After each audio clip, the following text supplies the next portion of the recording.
put on your thinking caps and grab your lucky sticks and prepare for some real cunning tactics, lads. As today, we do a deep dive into the Tactics Brigade Detachment.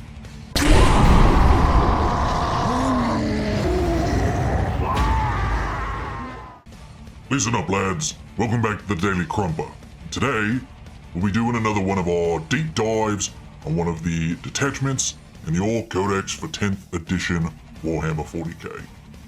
As always, I'll let you know what the detachment does, as well as certain stratagems and enhancements. Let you in on what units shine in said detachment, throw a list example at you, and then I'll show you on the tabletop how I'd run the list in-game. So with that out of the way, let's hop right into it. But first, as a side note, in case you's watching this in the futures, I'm recording this in April of 2026, meaning that we are at the end of 10th edition, and we're currently in spoiler season for the upcoming 11th edition to be released in a few months. So I'm going to let yous know how I'd run Tactics Brigade as it is now at the end of 10th edition. Just figured I'll let you gets know. But yeah, with that, now let's hop into it. So first up is our Detachment Rule. The Detachment Rule for Tactics Brigade is, listen here. So it says once per battle round in your command phase or after being set up on the battlefield in your movement phase, each boss, snickrot, mech, and war boss model from your army can issue tactics abilities. To do so, select one of the tactic abilities below, select one of the friendly orc unit within 6 of that model to issue them to. That model must take a leadership test. If failed, the selected unit suffers 1 mortal wound. Until the start of your next command phase, the selected unit is affected by the selected tactic. A unit cannot have tactics issued to it in this way more than once per battle round. Tactics abilities cannot be issued to battle shock units, and if a unit affected by tactics becomes battle shocked, all tactics cease to affect that unit while it is battle shocked. So for starters, if you's a git who also tends to dabble in the Imperial Guard, you'll notice that this is very similar to how orders work in that army. Basically, snickrot, your mechs, and your war bosses are all your officers, and at the start of your turn, you can issue orders to your orc units nearby. Except, in true orky fashion, there is a randomness associated with it, in the sense that whatever boss you're trying to issue an order with, you gotta take a leadership test. And if you fail it, your boss effectively crumps one of the gits that they're trying to order around, but regardless, them gits will still be under the effects of the ability. And of course, the tactic abilities cannot be issued or affect battle shock units. This is similar to how it works in the Imperial Guard, where a major tactic on how to ruin them gits' day is if you have a way to force a bunch of battle shocks on Imperial Guard units. If they are to fail said shocks, they then lose their order. So similar thing here. If your gits get battle shocked, they lose the ability. What are these tactics? Well, first one is get stuck in. You can reroll charge rolls made for this unit. Pretty nice, especially on your big war turn when you're pushing everything into the midboard and trying to make all them big charges. Nothing too impactful, but saves you a CP. Next is get on with it. Add 1 to the strength characteristic of melee weapons equipped by models in this unit. Now I find this one to be, again, not super impressive, but when you think about it, it adds flexibility and more so opportunities when you're playing on the tabletop. For instance, you can put +1 strength on a squad of boys or squad of storm boys, bring them up to strength 5, which is what they'd usually be on the wall. So if you's not on your war turn and you need some gits to go crump some other gits in combat, giving them the +1 strength without having to pop your big war is really nice. Or just giving +1 strength to certain units will also up their profiles to certain thresholds. For instance, take Beast Snagger boys for example. Beast Snaggers are strength 5 base.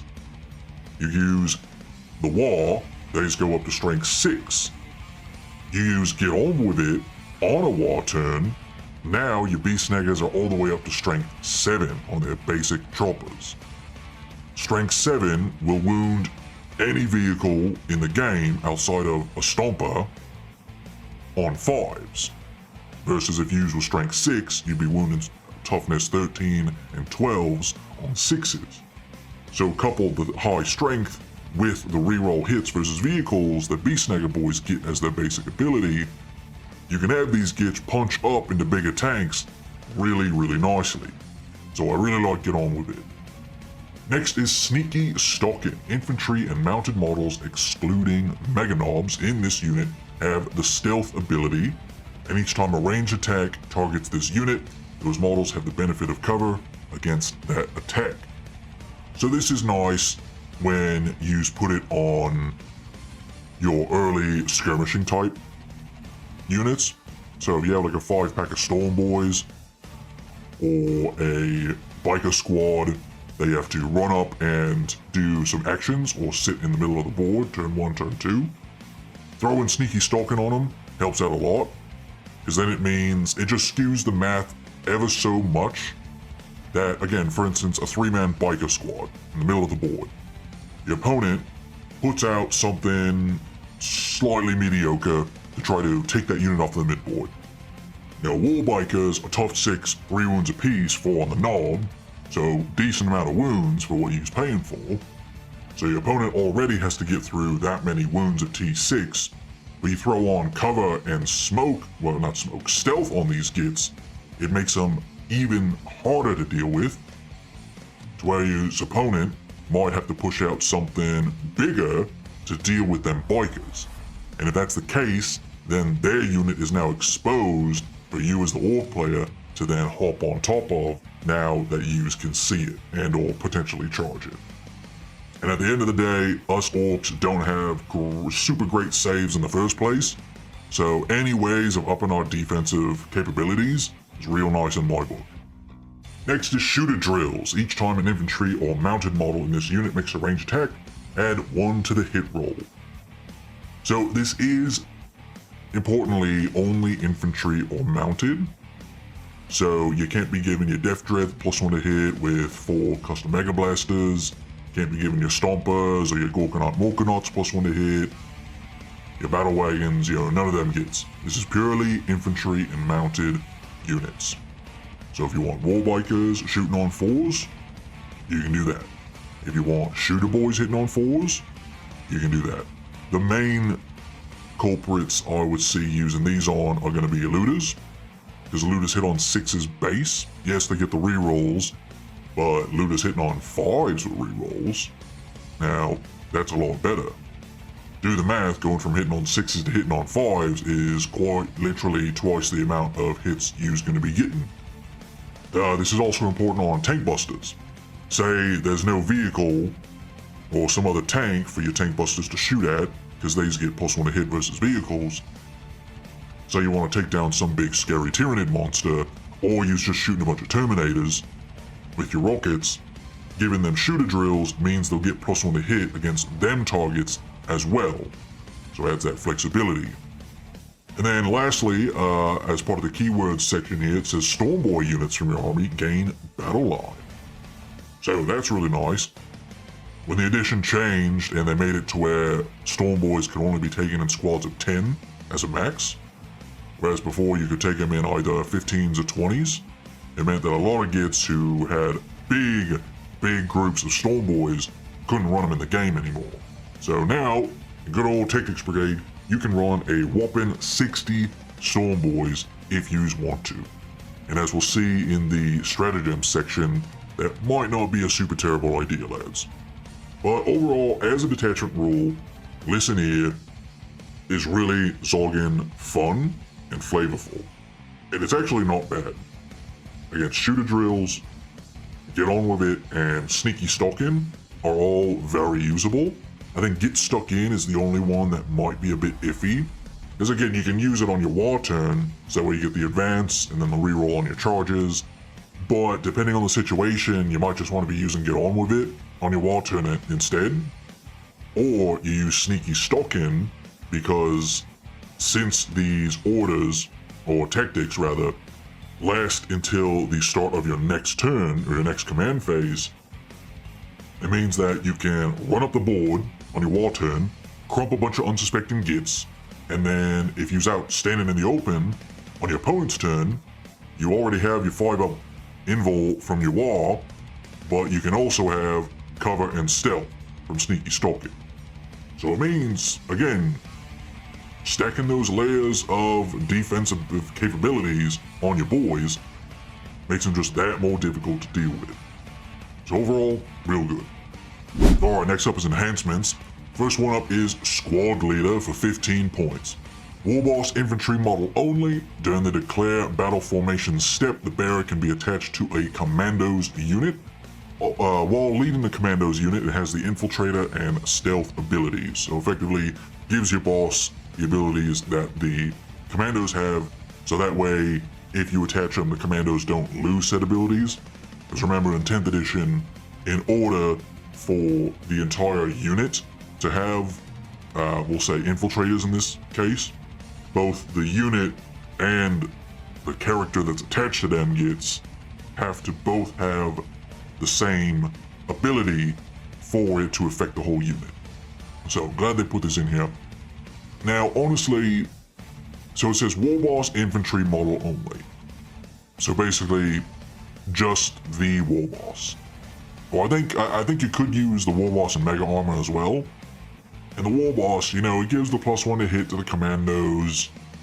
You know, gives the boss infiltrators, so it starts way up the board. It's not terrible, but honestly, most of the time, use attaching your Warbosses to bigger melee squads. Either 20-man gits of boys, small or big squads of knobs, alien breaker boys, you know, your big scary melee threats. Because at the end of the day, your Warboss is the one that's going to do all the damage, so most of the time you want the Warboss to be with gits that are going to help keep him safe. You know, 20 boys is a bunch of bodies to chew through. Knobs give the unit -1 to wound, as long as there's a Warboss leading them. Commandos, yeah, they've got stealth, and they've got the funny distraction grot to give them that 5-up war invul not in the war, and there's 10 of them if you don't combat squad. But again, honestly, I'd probably just skip this one. It's fun, and if you have a cool commando converted up Warboss, you can run them with this enhancement, but from a competitive standpoint, I'd skip it. Alright, next up is Mech Captain. This one is a eye-watering 45 points. That's the whole points of a mech. You can get a whole mech unit. You can get squad of grots for that. But, I'll tell you lads, this is the enhancement that arguably you would take this detachment as a whole for. So, let's read it. This says Big Mech and Mega Armor, or Big Mech with Shock Attack Gun model only. During the declare battle formation step, the bearer can be attached to flash kits. Each time a model in the bearer's unit makes a ranged attack, you can re-roll the hit roll. So, basically, what this is welcome back Captain Badrup. May he rest in peace. So, what you do is you can throw in, say, a Big Mech with Shock Attack Gun, in with a big 10-pack of flash kits. Flash kits already get a big bucket of shots, but they don't hit very well because there's orcs. Well, getting 4 rerolls to hit makes it to where you hit a lot more. And plus, flash kits have sustained hits. So hitting on 5s, 4 hit rerolls with sustained hits means you're hitting a lot of the time. It makes these gits scarily accurate. And it gives this reroll hits to the unit.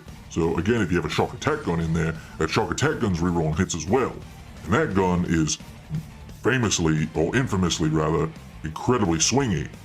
So reroll hits on a shotgun, really nice.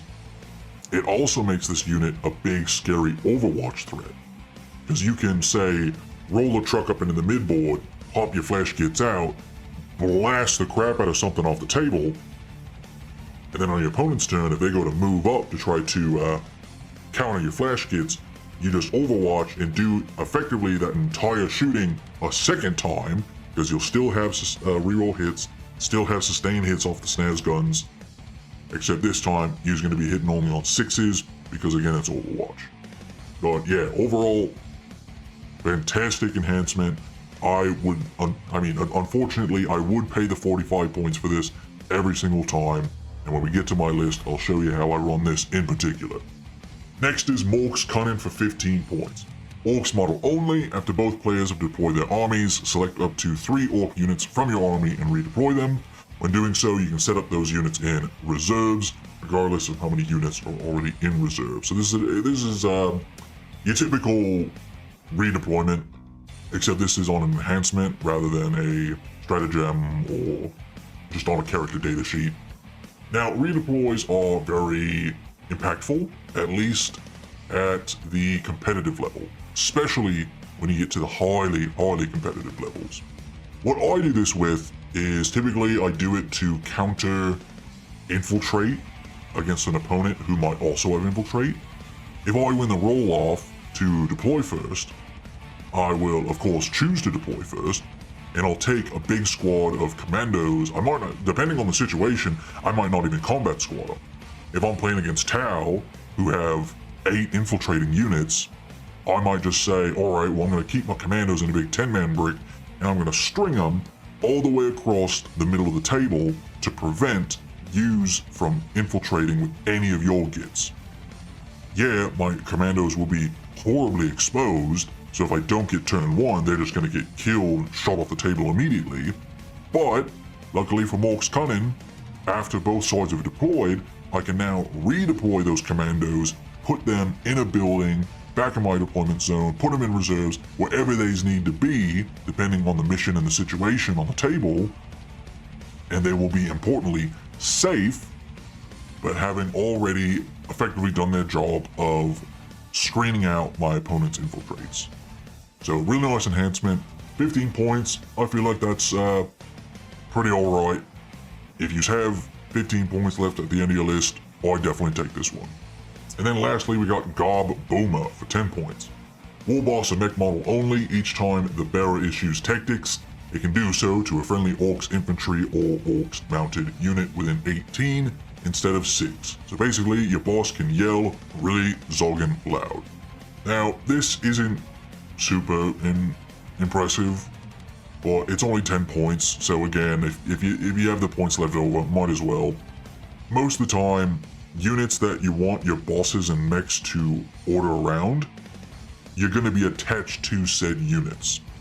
So if it comes into a situation where you've got a boss with some knobs, they crash into the opponent and your knobs die, and now your boss is just by himself running around, then having an 18-inch yelling range so we can yell to some other unit on the other side of the table is nice, but I wouldn't go out of the way to take this one.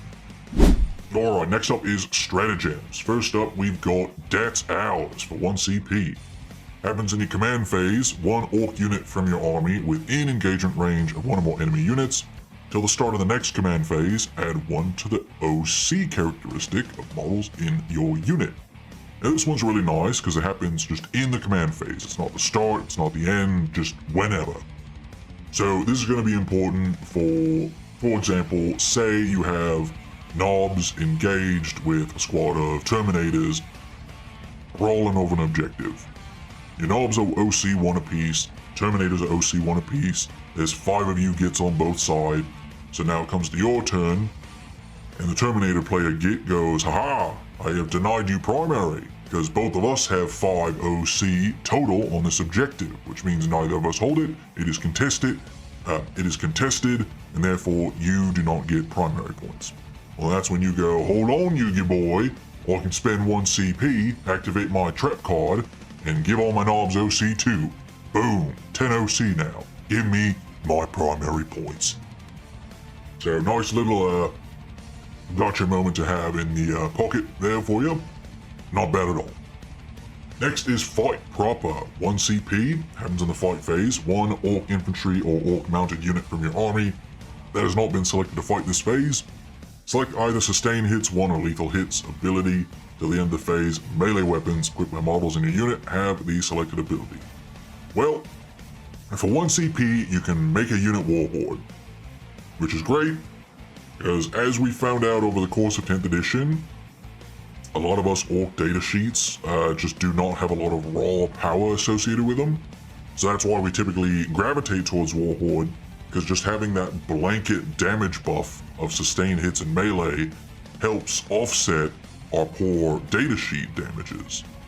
Now in Taktics Brigade, you have access to like the +1 strength. Well, in some situations, you might just really need to kill some gits in melee, so giving sustained hits for a CP on top of, say, the +1 strength from Get On With It can again just push you that much over the edge to where you would kill a unit of gits versus before, without that buff, you might not have. So again, good thing to have in the toolbox. Next is Tactical Retreat for 1 CP. Happens in your movement phase just after an orc unit from your army falls back. Select that orc unit. Till the end of the turn, your unit is eligible to shoot and declare a charge in the turn which it fell back. So this is fallback, shoot, and charge. This is huge, especially in 10th edition, where current rules say that if you are in ongoing combat with an opponent and it is your turn, rules say that if there's no fights first units, then you alternate selecting units to fight starting with your opponent. So if you're able to fall back and charge back into combat, you then regain that fights first rule, and therefore you will be able to swing with your gits before your opponent. Or say you get tied up by something that you don't want your gits trying to crump for a turn or two. Say a Marine player bonks you with a rhino, and you're like, well, I don't want my gits stuck with this rhino for a turn, I want to go crump something else. Well, here you go, fall back, spend a CP, now I'm going to go charge these gits over here on this objective and say, screw this rhino, we can do whatever. This is a huge rule that a lot of melee armies would kill to have, which a lot of armies do actually have, just orcs typically don't, unless again you're playing Tactics Brigade. So this is a really good strat, I would use it. I use it in almost every game. Alright, next is on to the next for 1 CP. Happens in your opponent's movement phase, just after an enemy unit falls back. 1 orc unit from your army that was within engagement range of that enemy unit at the start of the phase, that unit can make a normal move of up to 6 inches. So this is a reactive move, as they call it, except the caveat, or the hoop to jump through with this one, is that it is specifically after an enemy falls back from your unit, which means that odds are this isn't going to happen very often, but when it does, it'll be really nice. For example, say you had a truck full of knobs, the knobs hop out, advance up the board on the wall turn, charge into a big brick of whatever, kill about half of it, and leave just a couple gits left after all the melee's done. On the opponent's turn, they go, alright, well I want to shoot these knobs that are now exposed on this objective, I'm going to fall back with these units they just cropped up. Well, then you go, hold on a minute, 1 CP, my knobs are going to fall back 6 inches, or they're going to reactive move 6 inches either behind this wall, or maybe back into my transport, because it is a normal move. So if you have an empty transport nearby, like a truck, if you move 6 inches, if you get within the 3-inch embark range, you can hop back inside. So it's a real sneaky kind of tactic that your opponent's going to have to do some mental gymnastics to kind of remember and deal with when you crumping them in the face. So this is a really good one. I wish it was just, you could reactive move if any unit moved within distance of you, so whether it fell back or just moved near you, but at least having it on fallback ain't too bad. Next up is Crunch and Descent. So this is that Storm Boys stratagem I'm talking about before.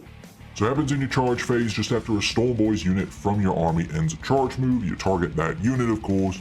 Select 1 enemy unit within engagement range of your unit. Roll a d6 for each model in your unit that is within engagement range of that enemy unit. For each 4+, that enemy unit suffers a mortal wound for a maximum of 6 total. So this is impact mortals, as they call it. If you've ever fought against Space Marine Jump Pack Intercessors, the JPIs, this is effectively what their base rule is. But this is good because we can take big 10-man squads of Storm Boys, have them rush in because they advance and charge all the time. You can do this turn 1 if you want. You know, slap Get On With It for the +1 strength, charge your Storm Boys in, pop the 1 CP, do a decent amount of mortal wounds on the charge, and then crump a bunch at strength 5 choppers in melee, plus a power claw you throw in there. It just takes your Storm Boys, which are typically not very damaging units, and just ups their damage potential so much more. This is really good, especially on a early game skirmishing unit like the Storm Boys.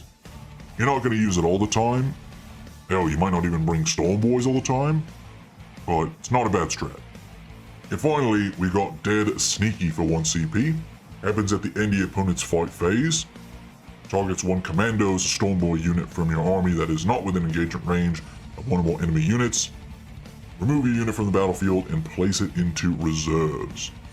So this is your typical uppy-downy stratagem, as they call it. Happens at the end of your opponent's fight phase. Pick 1 of your units, put it back into reserves. This is really good for positioning reasons. Meaning, if it's turn 3, turn 4, and you notice that you haven't drawn behind enemy lines or established locus or something yet, and you have a sneaking suspicion that you might pull that within the next couple of turns, well then spend a CP, pop 1 of them units back into reserves, come down the next turn, do that action, get you some points. Really good tactical flexibility. Tactical, of course, being the key word in that, because Tactical Brigade has a lot of more cunning tactics, I'll say. It's very strategic.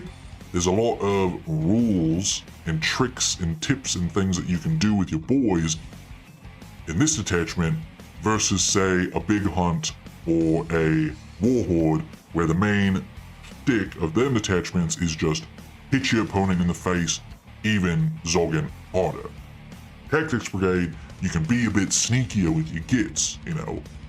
Pick your certain targets, do a little bit of skirmishing here, a little bit of skirmishing there, instead of your one big war turn, push everything up in the board. You can still do that, but Tactics Brigade, importantly, allows you to play the game on turns that aren't just your big war turn. And that's why a lot of gits really enjoy this detachment. Alright, so next up I got a list here for you. This is Tactics Brigade. It is 2,000 points on the nose. So for starters, we have a Beast Boss. We've got a Big Mech in Mega Armor with the Mech Captain Enhancement, the big 45.1.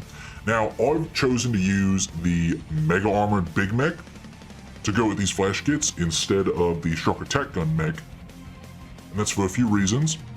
This flavor of unit aims to make the flash kits a lot more durable, because the Big Mech and Mega Armor gives them gets a 4-up invuln, at least against shooting, and also brings back a full model in your command phase. He also comes with a custom Mega Blaster, which is 3 shots with D6 damage, which is really nice when it's getting the reroll hits from the flash kits. But it's not too bad. Again, just means you can pop out that big unit out of a transport, blow up some gits, and then be able to take much more of a beating on your opponent's turn due to that 4-up invuln, plus perhaps a sneaking tactics, and maybe even a 5-up invuln in melee due to a war turn potentially. But for right now, we still got 2 Shock Attack Gun mechs, as well as Boss Snickrot. Can't be running the Blood Axe attachment without Mr. Blood Axe himself.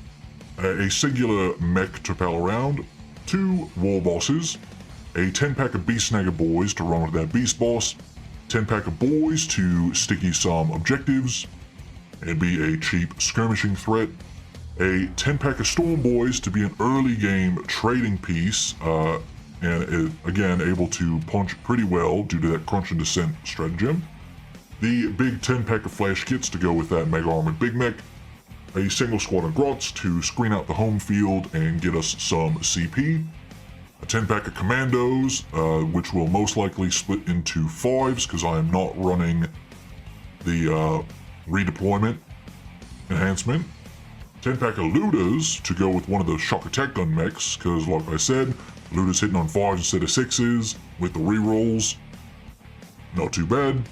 2 5-pack of Knobs to go around with the 2 War Bosses as some small, effective melee threats. a single squad of tank busters to go with the other shock attack gun mech, and then 4 trucks to ferry all these gits around the table. So one thing you'll notice with this list is that there is a whole heaping load of characters over here. And the reason for this being is, again, to maximize your ability of using them tactics, you have to run a lot of, again, War Boss, Mech, or Snickrod himself units to be able to order all the gits. And whereas, yes, it powers up all of your typical squads into being much more efficient, much more higher damaging units, but it is also taxing you in a way that you have to be bringing all these characters for all these massive amounts of points in order to get the full effectiveness out of your units. Most of the time in other detachments, we just bring tank busters just by themselves. Say at 140 points, they're already pretty pricey, but they get +1 to hit versus vehicles. They should be able to just do enough damage on their own. But you throw a shock attack gun mech with them, now they get reroll 1s to hit. You can give them the order for +1 to hit versus non-vehicle targets, and plus the tank busters will give the +1 to hit and wound to the shock attack gun mech, which is really zogging nice, but now you're looking at over 200 points for a squad that, yeah, will most likely blow up some big bazooka tank, but are also very susceptible to just being killed outright because they're not very durable at the end of the day. So that's what's kind of tricky when you try to run Tactics Brigade, is you need a lot of characters, which is a lot of points, which means you don't have as many points for other squads that you might want to take. And I'll show you that on the table here in a second, where it just kind of feels that I don't have a whole lot of units. Alright lads, so here's my table set up here. For those of you following along, this is a mock-up of Mission L from the Tournament Companion. This is taking hold on Search and Destroy with G-Dub Layout 2. So I've got my Tactics Brigade all deployed here. So you see, I've got my 4 trucks full of lads. I've got a truck full of looters here in the back here, staged nicely to where it won't be shot by any lines of sight from my opponent. And on my turn, I can either move this truck out 12 inches over to this way and get this big line of sight, or we can move over this way and get this big line of sight from our open top looters. We've got the mech boy hanging out within 3 inches to give the truck +1 to hit. So again, we would have the option to either open top, shoot the looters, or move the truck, have the looters get out, issue an order to them, probably shooting drills, and then fire at whatever it is that they might need to shoot at. Oh, by the way, we're fighting against the Spiky Gate Chaos Marines over here today. Next up, we got truck number 2 here. This is the big flash git wagon. Similar concept to the flash gits. It is positioned, or to the looters. These gits are positioned in a way to where they can move over here and shoot that line, or move here and shoot that line. Difference being that these are flash gits, so there's also not chumps in combat, unlike the looters. So if need be, these gits can hop out, move, charge, well, really hop out, move, shoot something, then charge something else if the need arises. In front of them is the big B-Snagger wagon.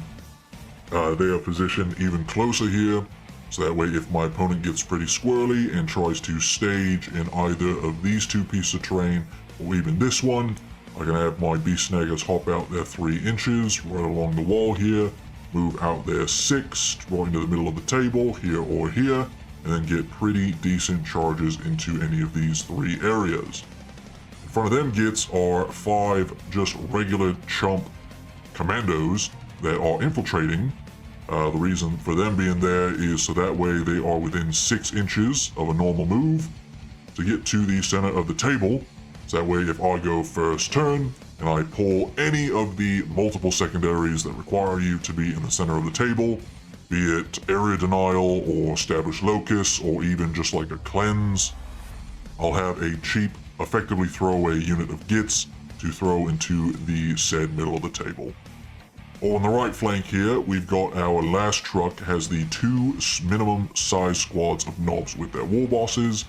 again, staged up nicely to be able to threaten either of these two objectives.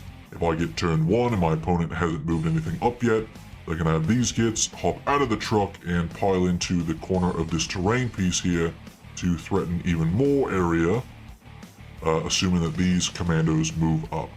Speaking of which, I've got the 5-pack of commandos with the boss and the breacher ram git, so this is the punchy squad with the bomb squig and the grot, as well as Snickrod. Both of these are infiltrating, again, to threaten either the middle or the right flank objective here in case my opponent gets turn 1 and hops something out onto said objective.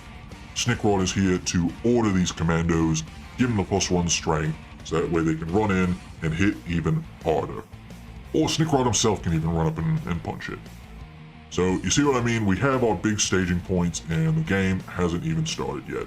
In the back here, we got the squad of grots stringing out, denying as much land mass as days can. Sitting on my home objective, getting me CP, doing their grot job. And we have 10 boys sitting here to sticky my home field turn 1, and then ideally hop their butts into one of these 4 trucks, who ideally will be getting emptied on my first movement phase. On our side, forgot to notice, I put the tank busters with the big mech in reserves to hopefully come in on a flank and get a line of sight on one of these vehicles. And I also have the big 10-man pack of Storm Boys also holding in deep strike to rapid ingress somewhere, get a big charge off, get as many of my gits into engagement range as possible to pop a very big crunching descent stratagem.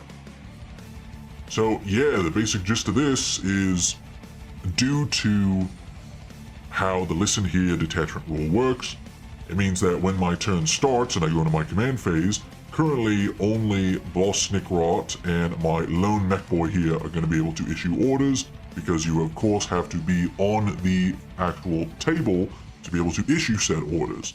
So all of these characters holed up in these trucks will not be able to issue any orders. But of course the second clause of that detachment rule means that if I decide to hop the Beast Boss with his Beast Snagger boys out in my movement phase, the Beast Boss will be able to issue an order to, in this case, his squad of Beast Snagger boys. That's probably what I do. If I go turn 1, I would most likely, let's see, I'd probably move these gits into the midboard, depending on whatever objective I got. I would hop these flash gits out. Flash gits are on big 40 mil bases, so if I take this big squad, you see they take up a lot of Zogan space. So I'd probably hop these gits out and just stick right against this wall to, for one, conceal themselves, but also just kind of stage up for a big turn 2, where depending on how my opponent moved, they could either war and advance up the table and charge into something in these ruins, like I said previously, or they could just move out, shoot a bunch of gits, maybe move out here and shoot down range to try to stay outside of range of maybe some of their smaller arms fire. And then importantly, that would leave this truck now empty, so that way these boys could then advance, hop in this truck, and the truck could then rocket over as far as it could, maybe throw an advance, end up, I don't know, somewhere like here, and be on this objective, holding it, to then force my opponent to have to come and deal with it. Say they do poke this Vindicator out, shoot this truck, blow it up, well then I got a big 10-pack of boys who would end up all on this objective. And that's OC 20, maybe OC a little bit less, due to a couple of gits probably dying on the disembark. But still, most likely, plenty of OC to hold this point. As I throw the big jumble of boys over here. But you get what I'm saying. Beast Snaggers could either also get out and stage there, but most likely I would probably just take this truck and shove it as far as I can while staying outside of an inch of the wall for combat shenanigans. And again, having these Beast Boys stay in there for the next turn, be able to hop out 3 inches on the other side of the wall, and again, move, potentially advance, and charge somewhere into my opponent's lines. these gits over here, if my opponent throws something here, they go charge in. If they don't, and say I pulled a cleanse, well then they probably would have to run up there and do some actions. Or if not, they would honestly probably just stay here and just maintain that threat range of, A, if yous gets try to throw any boys on this objective, we's gonna go Krumper.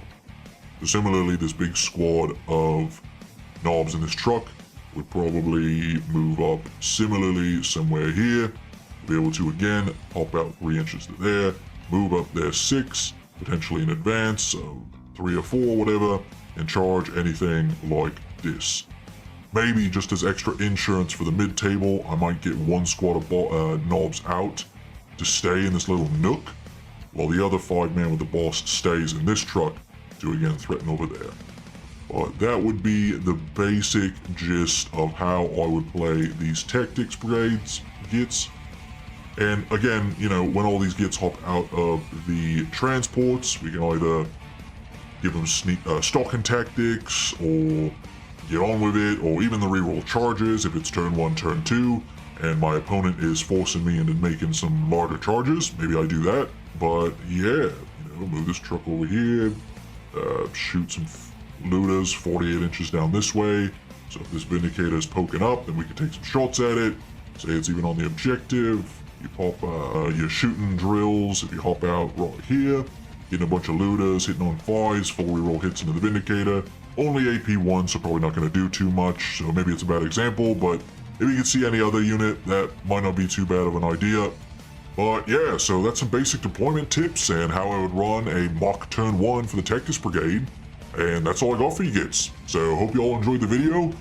Please, if you could, do all the YouTube pleasantries, like the video, subscribe, share with your friends. I'd really like to get to 200 subs by the time we get to 11th edition 40K. So, thanks for watching, lads.